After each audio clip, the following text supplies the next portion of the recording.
Welcome to wishful ಅಡುಗೆ ಮನೆ. ನೋಡಿ, ಇವತ್ತು ಮೂಲಂಗಿಯಿಂದ ಒಂದು ಸೂಪರ್ ಆಗಿರೋ ರೆಸಿಪಿನ ಮಾಡೋಣ.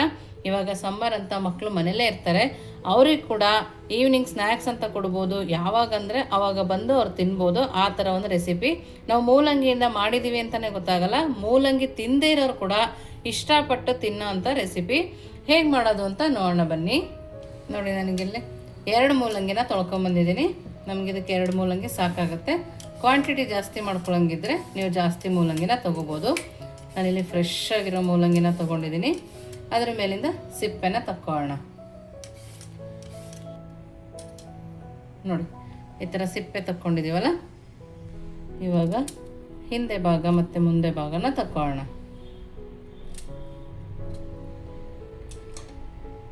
ನೋಡಿ, ಇವಾಗ ಇದನ್ನು ನೋಡಿ ನೀಟಾಗಿ ತುರ್ಕೋಬೇಕು.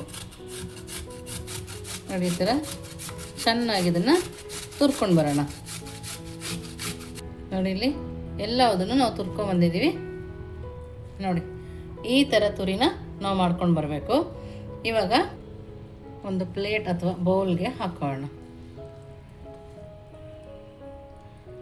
ನೋಡಿ, ಈ ಥರ ಹಾಕ್ಕೊಂಡು ಪಕ್ಕಕ್ಕೆ ಎತ್ತಿಟ್ಕೊಳ್ಳೋಣ.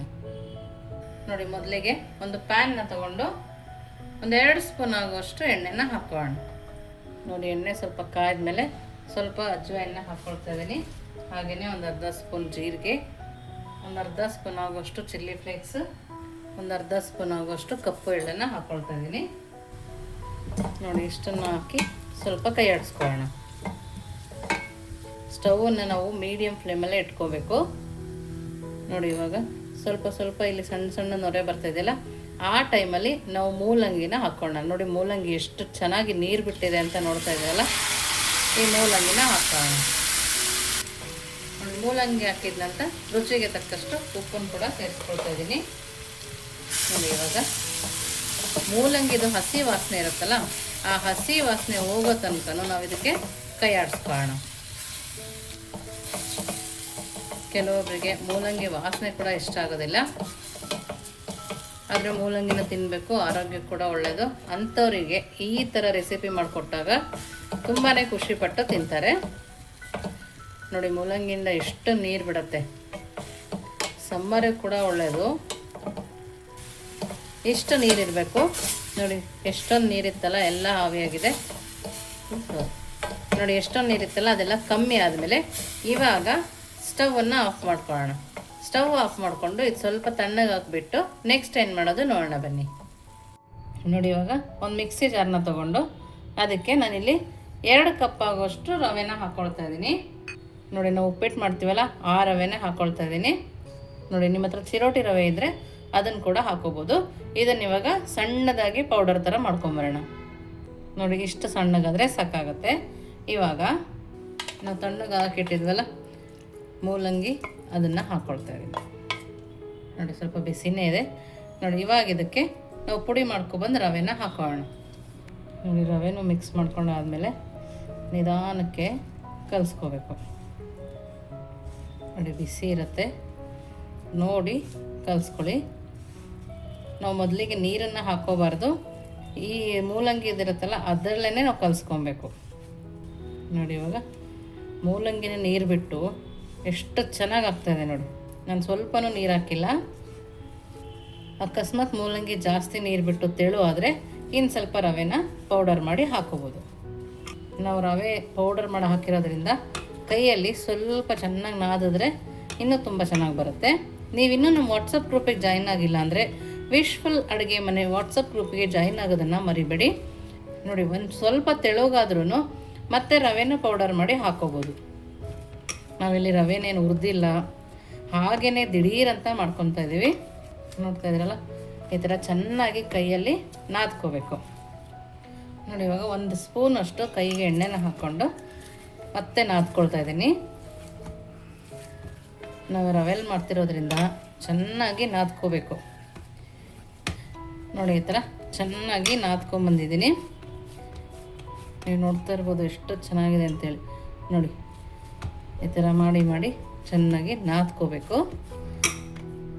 ಇವಾಗ ಈ ಥರ ಉಂಡೆನ ತಗೊಳ್ಳೋಣ. ಈ ಥರ ತೊಗೊಂಡು ಇದನ್ನು ನೋಡಿ ಈ ಥರ ಕಲ್ಲಿಗೆ ಸ್ವಲ್ಪ ಎಣ್ಣೆನ ಸರ್ಕೊಳ್ತಾ ಇದ್ದೀನಿ. ಮಣೆ ಇದ್ದರೆ ಮಣೆ ಕೂಡ ತೊಗೋಬೋದು. ಇವಾಗ ಈ ಉಳ್ಳೆನ ಇಟ್ಕೊಂಡು ನಿಧಾನಕ್ಕೆ ನಾವು ಲಟ್ಟಿಸ್ಕೋಬೇಕು. ನೀವು ಹಿಟ್ಟಾಕಾದರೂ ಲಟ್ಟಿಸ್ಕೋಬೋದು.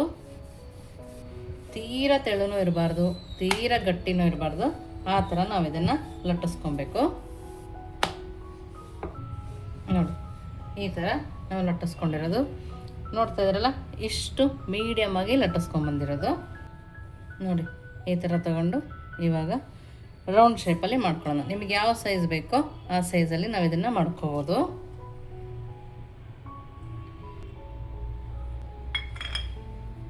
ನಾವೆಲ್ಲದನ್ನು ಇದೇ ಥರ ಮಾಡ್ಕೋಬೇಕು. ನೋಡ್ತಾ ಇದ್ದೀರಲ್ಲ, ನಾವೆಲ್ಲದನ್ನು ಇದೇ ಥರ ಮಾಡಿ ಎತ್ತಿಟ್ಕೊಳ್ಳೋಣ. ನೋಡಿ ಈ ಥರ ಎಲ್ಲದನ್ನು ಮಾಡ್ಕೊಂಬಂದಿರೋದು. ನಾನು ಮೊದಲೇ ಇಲ್ಲಿ ಎಣ್ಣೆನ ಬಿಸಿಯಾಗಿ ಇಟ್ಕೊಂಡಿದ್ದೀನಿ. ಇವಾಗ ಇದನ್ನು ನೋಡಿ, ಇವಾಗ ಎಣ್ಣೆ ಕಾದಿದೆ. ಇವಾಗ ನಿಧಾನಕ್ಕೆ ಹಾಕೋಣ. ನೋಡ್ತಾ ಇದ್ದೀರಲ್ಲ ಎಷ್ಟು ಚೆನ್ನಾಗಿ ಬರ್ತಿದೆ ಅಂತೇಳಿ. ನೋಡಿ ಎರಡೂ ಸೈಡು ನಿಧಾನಕ್ಕೆ ನೀಟಾಗಿ ಬೇಯಿಸ್ಕೊಬೇಕು. ಮೀಡಿಯಮ್ ಫ್ಲೇಮಲ್ಲೇ ಇಟ್ಕೊಂಡಿದ್ದೀನಿ ನಾನು. ಮನೆ ತುಂಬ ಜನ ಇದ್ರಂತೂ ಮಾಡೋದು ಸುಲಭ. ನೋಡಿ ಈ ಕಲರ್ ಬರೋ ತನಕ ಬೇಯಿಸ್ಕೊಂಡಿದ್ದೀನಿ. ನೋಡಿ ಇವಾಗ ತಕ್ಕೊಳ್ಳೋಣ. ನೋಡಿ ಎಣ್ಣೆ ಕಾಯ್ದ್ರಂತೂ ಪಟಪಟ ಅಂತ ಆಗೋಗುತ್ತೆ. ಖಂಡಿತವಾಗೂ ಈ ರಜಾ ಮುಗಿಯೋಷ್ಟ್ರೊಳಗೆ ಒಂದು ಸರಿ ಮಾಡಿಕೊಡಿ.